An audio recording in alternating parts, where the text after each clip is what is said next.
Champione, champione, ole, ole, ole. Welcome to Downsy's Diaries. As you can see this week, I am very happy. We're on week 10, the most important week. What a week it was. We're champions. So this week I'm basically just going to brag, really. And just tell a few little things about the day, the night, and what's coming up in the next couple of weeks. So stay tuned and enjoy Downsy's Diaries Week 10. As you've probably heard, unless you're sat under a rock somewhere in Cheltenham, we won the league on Saturday. We totally deserved it. It's not bad for the second best team in the league, apparently. On their day, they're the best team in the league, Forest Green, so not bad for a second best team. So yeah, we're champions. It was. I'll talk about the game and the day, I suppose, before we get on to the celebrations later. But the game itself, leading up to it, was surreal. We knew what was at stake. We knew what we had to do, and it's trying to keep them emotions under wraps, knowing what could potentially happen afterwards. And the last thing we wanted to happen was to lose the game and Forest Green to win, and then we have to delay the celebrations, because everyone there was just anticipating us to go out and win and everything. And now you look back on it and you think, oh, it was the perfect day, everything happened well, but there's always that doubt in the back of your mind that it's not going to happen, and if it doesn't, it's kind of a dead rubber, really, and it's a bit of a letdown. So first half, I thought the boys were fantastic. I thought they were very good. They approached the game exactly in the manner that they should have. They worked hard. They pressed. They got 2 good goals. Obviously, one was a penalty, but we put them under pressure and forced them into that. And I mean, Holman's first goal was fantastic. I mean, the build-up play before that, a couple short, neat, one-touch passes, and then his touch. As soon as he gets at his feet, you think goal. And it just shows the class that he has, and hopefully he can take that into next season in the league. But and then second half was probably the exact opposite to the first half. It was kind of like we just wanted to hang on as long as possible and make sure we can just see it out, really. And the boys did that. And to be fair to Halifax, they huffed and they puffed, and they probably dominated possession. But we looked at the stats, and I think they had 17 attempts, 2 on target. So they were reduced to long-range shots, and I think we had 8 attempts on target. So I think we were good for the win, but the main thing was the result, which got us the win, and obviously results elsewhere meant that we could have probably lost the game in the end and still gone up. But winning the game was what we wanted, and we got that, and the boys deserve all the credit, and they deserved all the celebrations afterwards, because obviously when the whistle went, it was just amazing scenes.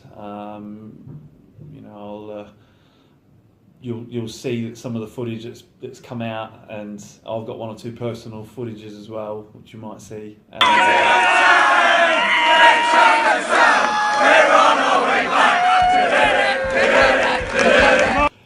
It's a great day, running onto the pitch, and it just seemed, it went quick, but while you're out there, it seemed to never end, constantly singing and dancing. And I was a little bit nervous at one stage, everyone running, and then I'm thinking, oh no, my knee, careful, and I'm hobbling about, and people are just helping you, and everyone rubbing your head, and it's just a great day. Some, fantastic memories that will last forever, and it was really, really nice just to see everyone just all united and singing and dancing, and the boys were just so happy, and it's one of them, like I say, one of the days that just lasts with me forever, and I'm so glad to be a part of it.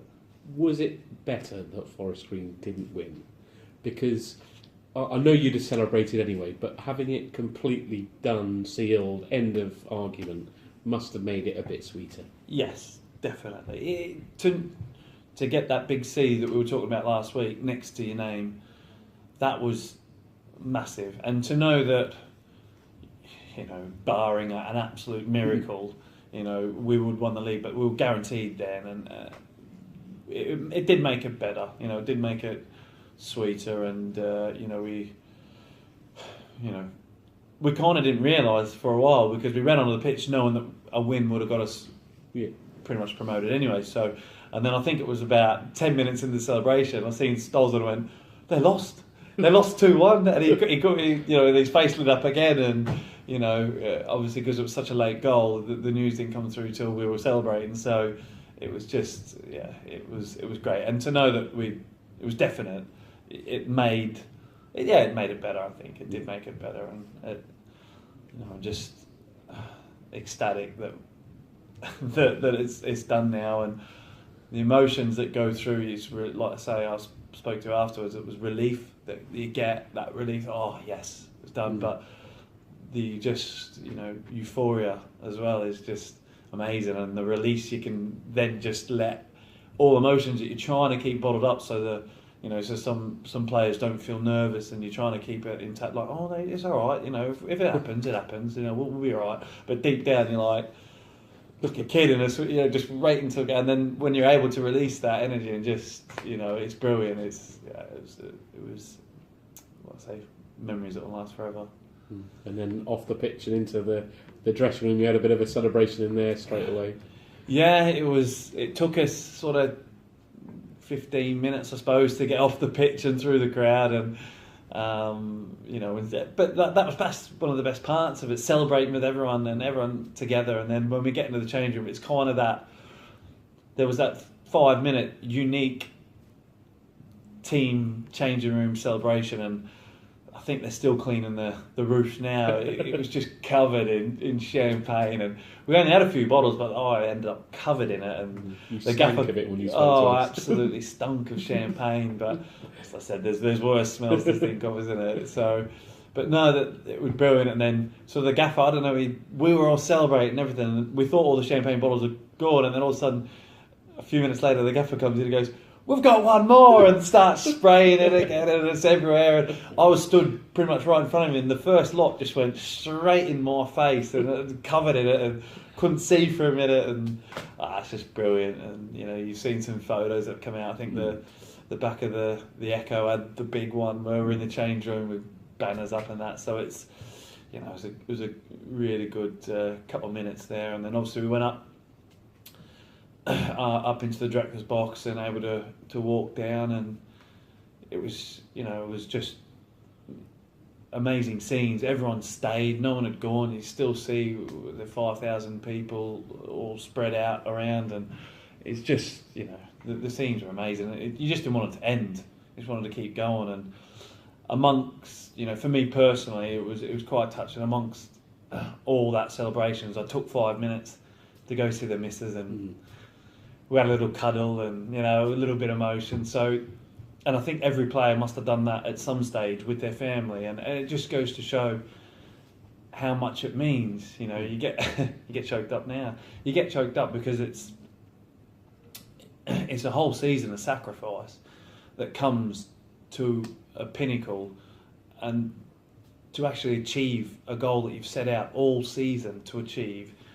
It's an immense amount of pride that rushes through you, and to share that with some amazing friends that I'll keep for life, but most importantly share it with my wife. You know, it really is just an amazing experience, and something that all them boys, especially some of the younger lads, have had a taste of now.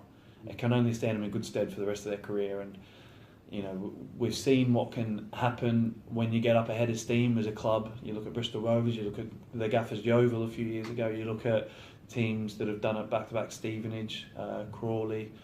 You know, once you get that head of steam from this into the next league, you know, that momentum can take you a long way. And if we can keep what we've got and add, you know, I think the Gaffer said he's going to add a couple, and they'll only make us better, then, you know, next season, you know, can be a really good one. Put it that way.